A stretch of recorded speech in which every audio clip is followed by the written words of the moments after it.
Social media inaweza kukujenga au kukuharibia future. Kuna watu wanafanya interview kabla hata hujaingia ofisini, wanaita social media akaunti zako zote.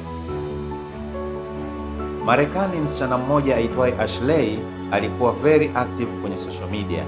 Kila kitu alipost: club, pombe, matusi, screenshots na private dramas. Followers walikuwa wanaongezeka, alihisi entertainment tu.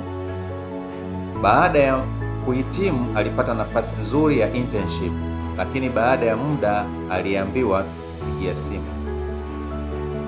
Hakuitwa tena. Baadaye rafiki yake aliyekuwa ndani ya kampuni alimwambia, waliona baadhi ya posti zako ukahofia image ya kampuni. Ashley alikaa kimya kwa muda mrefu. Kitu alichodhani ni content kilikuwa kinajenga digital reputation yake. Dunia ya sasa ni kijiji.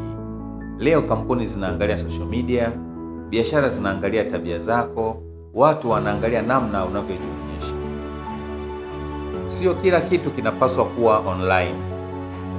Attention ya dakika chache inaweza kuleta aibu ya muda mrefu, kupoteza opportunities na trust issues.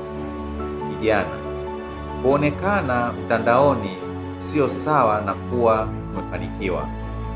Wengine wanaonekana wana maisha mazuri, lakini wana madeni, wana stress, wana depression na fake lifestyle.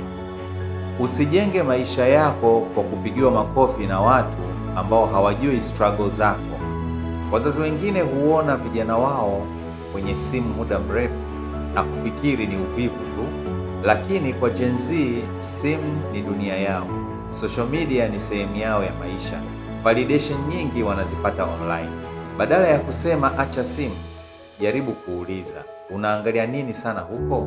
Mazungumzo yanaweza kufungua mlango ambao ukali pekee hauwezi.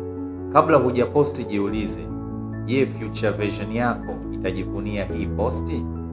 Hidden Gold Insight: kila unachofanya kinaacha rekodi.